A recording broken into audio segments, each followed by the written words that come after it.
या ब्लॉगमध्ये आपण आज बघणार आहे युरोपमधील सर्वात सुंदर आणि ऐतिहासिक वास्तूंपैकी एक म्हणजे बुडापेस्ट हंगेरीमधली पार्लमेंट बिल्डिंग. डॅन्यूब नदीच्या काठावर बसलेली एक छानशी सुंदर इमारत.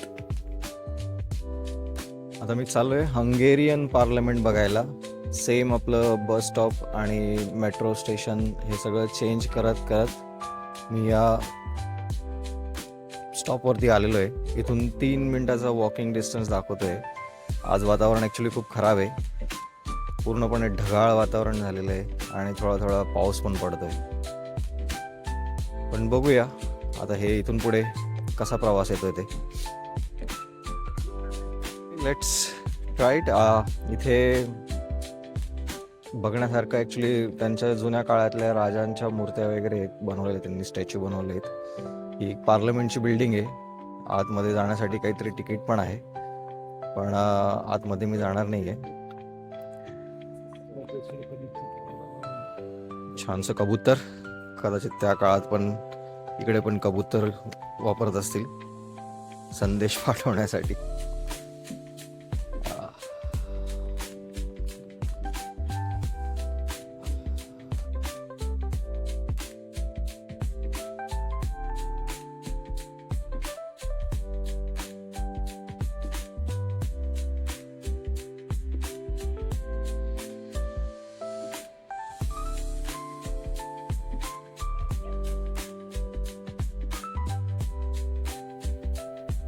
हजारो शेकडो वर्षांचा इतिहास आणि राजेशाही वास्तुकला ही आहे पार्लमेंट बिल्डिंग हंगेरी, बुडापेस्ट.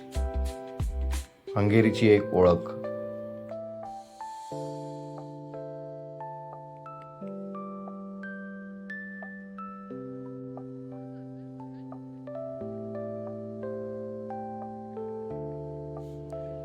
इकडे पण एक छानशी बिल्डिंग आहे. हे पण काहीतरी ऐतिहासिक वास्तू दिसते आपल्याला.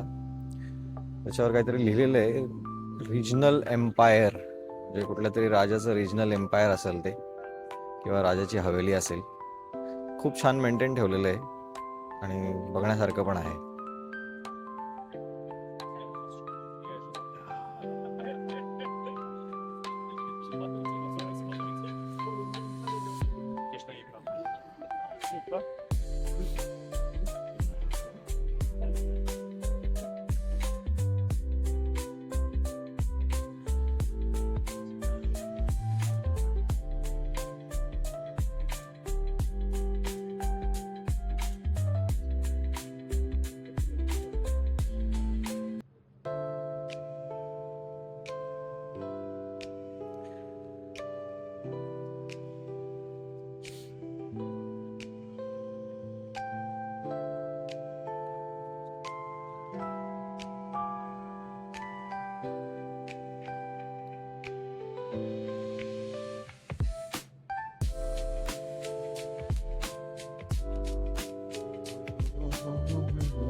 तर मी पुन्हा त्याच नदीपाशी आलेलो आहे आणि या नदीमध्ये बरेचसे क्रूज लाईन पण असतात. शिप्स म्हणू शकतो आपण किंवा क्रूज म्हणू शकतो. दानुबे नदी, या नदीचं नाव आहे दानुबे नदी. हे बघा, एक क्रूज येते समोर.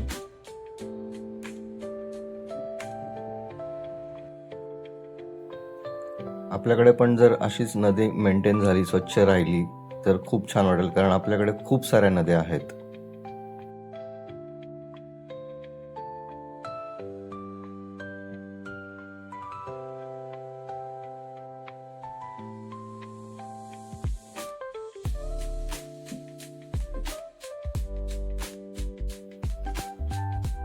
मेट्रोने परतीचा प्रवास चालू केला. मेट्रो स्टेशन वरतून सिटी सेंटरमध्ये आलो. ॲक्च्युली मेट्रो स्टेशनचा हा व्हिडिओ काढण्याचा उद्देश एवढाच होता की मेट्रो स्टेशन जवळजवळ 5 मजले खाली होतं. अंडरग्राऊंड मेट्रो चालते इथे.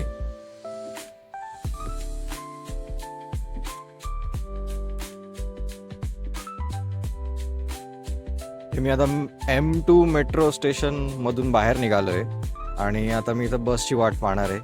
माझं बस नंबर आहे 139. त्या बससाठी मला इथे थांबायचं आहे.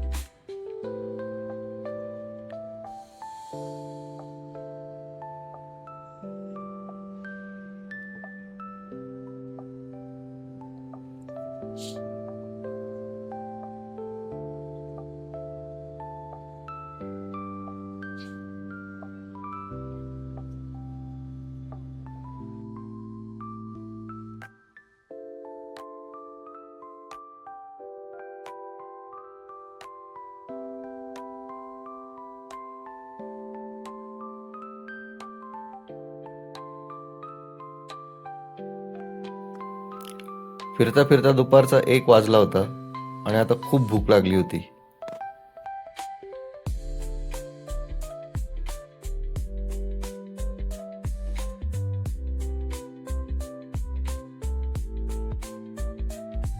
आज मी एक इंडियन रेस्टॉरंटमध्ये जेवण करणार आहे आणि इंडियन रेस्टॉरंट शोधलं आहे या एरियामध्ये, जे 2 मिनिटाच्या वॉकिंग डिस्टन्सवर दाखवत आहे.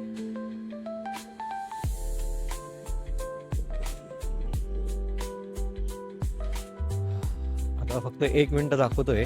इंडिगो रेस्टॉरंट म्हणून नाव आहे. इंडिगो एअरलाइन्स वाल्यांचं असेल का काय माहीत नाही, पण इंडिगो रेस्टॉरंट. काहीतरी गडबड झाली आणि गाडी जोरात आपटली.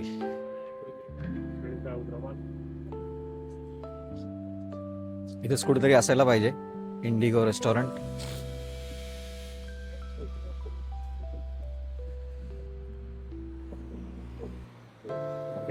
मला अजून चालायला सांगतोय. थँक्यू.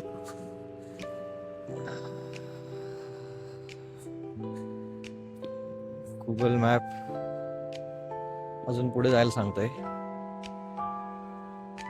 Indigo restaurant.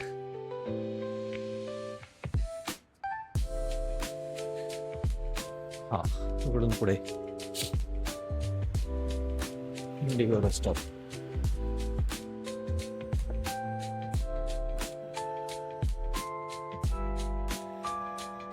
फायनली ते मला दिसलं रस्ता. नाव इंडिगो रेस्टॉरंट.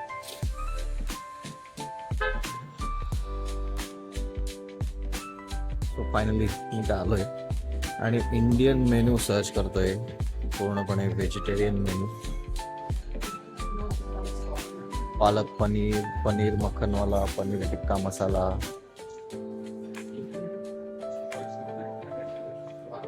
तर मला मस्त की जेवण करू का, मग मी पुढचा व्हिडिओ रेकॉर्ड करतो.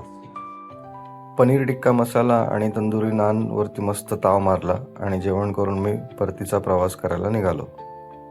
ॲक्च्युली त्याला सांगताना, ऑर्डर देताना मला सांगायला पाहिजे होतं की ते भाजी थोडी तिखट बनवा. त्याने जी भाजी बनवली होती ती तिखटच्याच पद्धतीची बनली गेली, त्याच्यामुळं फारशी अशी तिखट नव्हती. मी त्याला विचारल्यावर त्याने मला सांगितलं की ऑर्डर देण्याच्या अगोदर तुम्ही स्पेसिफिकली मेन्शन करायला पाहिजे की इंडियन स्पायसेस यूज करा म्हणून, इंडियन स्पायसी. मी म्हटलं ठीक आहे, पुढच्या वेळेस. अशा प्रकारे आजचा व्लॉग पूर्ण झाला. भेटूया पुढच्या ब्लॉगमध्ये. धन्यवाद.